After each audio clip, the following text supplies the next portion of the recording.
কি হলো আবার? আরে বাবা, আমি কি বলেছি আমি যাব না? রেডি হতে দেবে তবে তো। এত তাড়াহুড়ো করলে না পেরে উঠি না। সংসারটাও তো দেখতে হবে আমাকে, না কি? আই বৌদি, দেখি দেখি দেখি, এদিকে এসো, এদিকে এসো। কি কেমন লাগছে দেখে, এদিকে এসো, বসো বসো বসো। আরে বাহ, কি সুন্দর লাগছে তোমায় দেখতে। না সত্যি বলছি বৌদি, মানে আমার বৌদির মতো এত সুন্দরী, এত শিক্ষিতা বউ আর কোন বাড়িতে আছে বলো তো? কি দাদা, আমি ভুল কিছু বললাম? আচ্ছা আমি একটু দেখি তো কি গয়না পড়েছো দেখি। দেখো কাণ্ড, দেখো। এই না তোমার এক দোষ কিন্তু দিদি ভাই। উফ, আচ্ছা আজকে দুটো বিয়ে বাড়ি, একটু সাজবে না, একটু বেশি গয়না পড়বে না বলো তো? শোন না, আমি ঘর থেকে ওই এটা এনে দেবো, আমার জড়োয়া সেটটা। আমি চেম্বার সেরে তারপরে যাব বিয়ে বাড়িতে। এখন থেকে সেজে গুজে জবরজং হয়ে কোনো লাভ আছে? তাতে কি হয়েছে, গাড়িতে রেখে দেবে, বিয়ে বাড়িতে ঢোকার সময় না হয় পরে নেবে। হ্যাঁ তো ঠিক আছে বাবা, খুব খারাপ লাগছে? না না, তা নয়, আমাদের বৌদি যাই পড়ুক না কেন কোয়েল তাতেই মানায় বলো। তা ঠিক। শোনো কোয়েল, মানুষের আসল অলংকার হলো তার শিক্ষা দীক্ষা, তার ব্যবহার, তার চলাফেরা। বাকি এই বাইরের অলংকারগুলো তাদেরই লাগে যারা ভেতর থেকে ফাঁকা হয়, বুঝলে? কলসির মধ্যে ঢলঢল করে।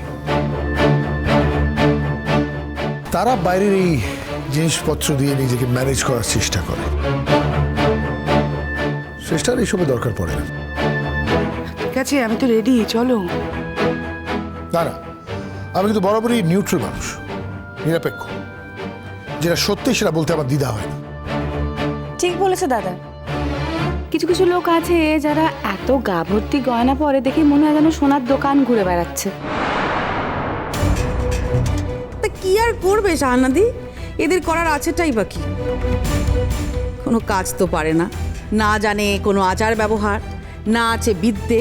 হ্যাঁ, কক্ষর গোমাংস তো, মুখ খুললেই তো সব বেরিয়ে পড়ে।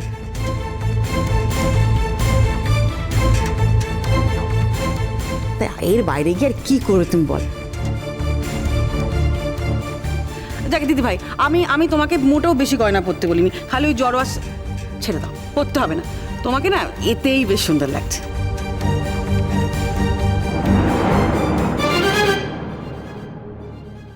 এ কি দেবজিৎ?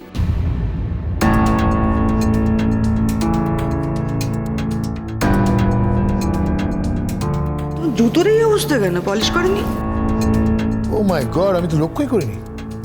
বগন, এই রাস্কেলটাকে যতবার বলেছি এই কাজগুলো সে রাখতে কোনোদিন করে না, কোনোদিন কথা শোনে না। যেখানে কাজের কথা সেখানে ওর কোনো পাত্তাই নেই।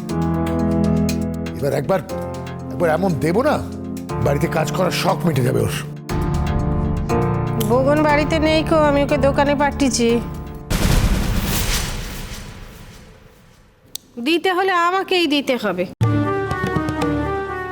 তাতে অবশ্যই আপত্তি নেই। এমন ঘটনা যে এ ঘরে ঘটেনি তা তো নয়। বিদ্যেওয়ালা মানুষ বলে কথা বাপু। এই শুরু হলো, দেখলে তো? যাওয়ার সময় চিমটি কেটে কথা বলা। খুঁজছি বগনকে, এর মধ্যে ওর কথা বলার কি হয়েছে আমি বুঝতে পারছি না। আমলো যা, আমাকে কথা বলতে বলার দরকার হয় না কিলো? এতদিন জানিস নি যে আমার যখন কথা বলার প্রয়োজন হয় তখন আমি কারোর জন্য অপেক্ষা করিনি কো, নিজে নিজেই কথা বলে ফেলি। ঠিকই তো আছে বৌদি, যে কাজ জানে না সে কথা বলতে জানে, আর যে কাজটা জানে তার কথা বলার দরকার পড়ে না। যাই হোক, তোমরা ওর পেছনে সময় নষ্ট করো না, তোমাদের ঠাসা প্রোগ্রাম আজকে, বেরিয়ে পড়ো, দেরি করো না, যাও তো। ঠাসা প্রোগ্রাম আমিও জানি, লেট হয়ে গেছে সেটাও জানি, কিন্তু যাবো কি করে? জুতোর এই অবস্থা। লোকটাকে পই পই করে বলেছিলাম সবসময় আমার জুতোটা ক্লিন রাখবে, কিন্তু সে গেছে বাজারে। কাজের লোককে যদি এত প্রশ্রয় দেওয়া হয়, সে কি আর কাজের লোক থাকে নাকি? মাথায় চড়ে তো বসবেই।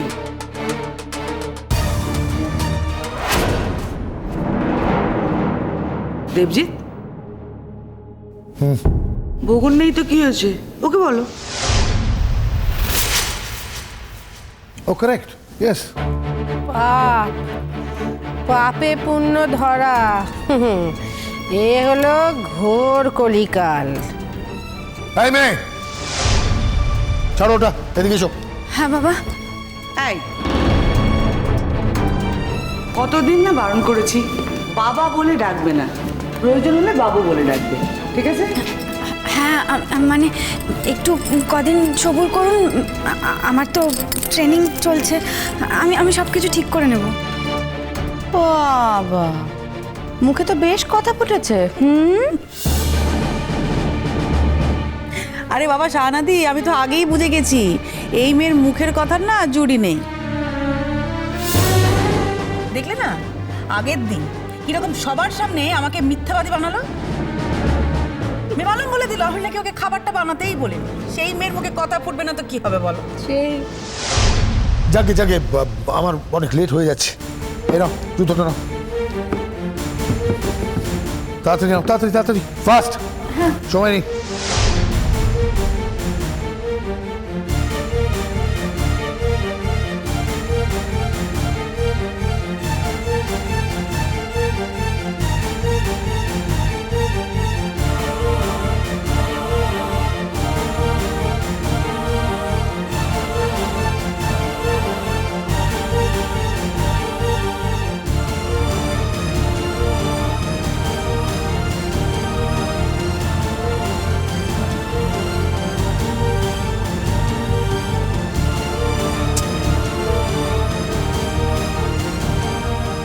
এই দেখো মেয়ের কাণ্ডটা দেখো, তুমি কি চোখে দেখতে পাও না?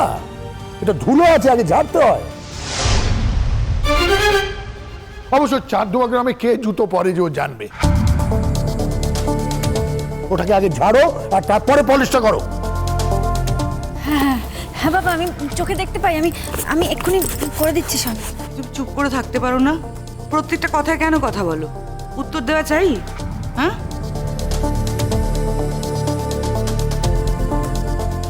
ও আমি তো একটা জিনিস ভুলে গেছি। দাঁড়া শাহানা, আমি একটু ঘর থেকে আসছি। ও কি বৌদি, বলো না, কিছু ভুলে গেছো? আরে আমাকে বলো, আমি এনে দিচ্ছি। তুমি পারবে না, আমি এক্ষুনি যাবো আর আসবো।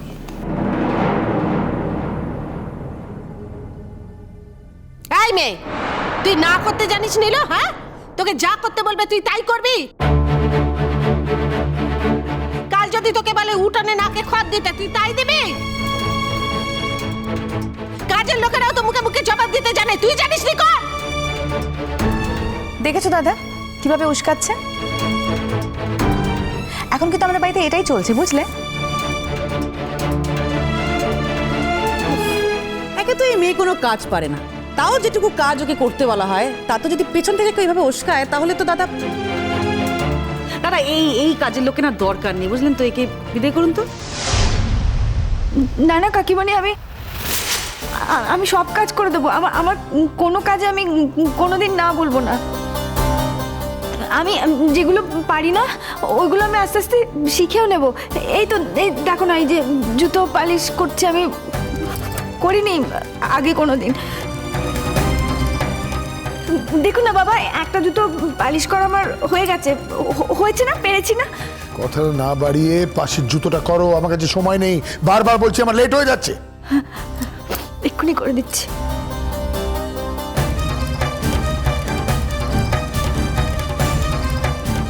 ভাবছি আজ যদি বাপ মা বেঁচে থাকতেন তাহলে তারা কি করতেন।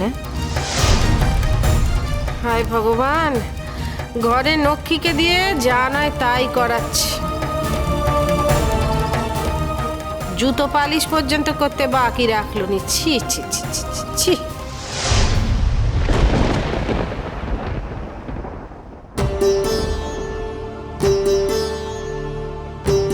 কেন এগুলো কেচে ধুয়ে পরিষ্কার করে ভাঁজ করে আমার ঘরে রেখে দেবে। আচ্ছা মা। আচ্ছা মা নয়, এগুলো কেচে পরিষ্কার করে ইস্ত্রি করে আমার ঘরে রাখবে। আগেই বলেছি যদি এইটুকু ময়লা আমি দেখতে পাই আমি কিন্তু আবার কাচাবো রাত্রিবেলা।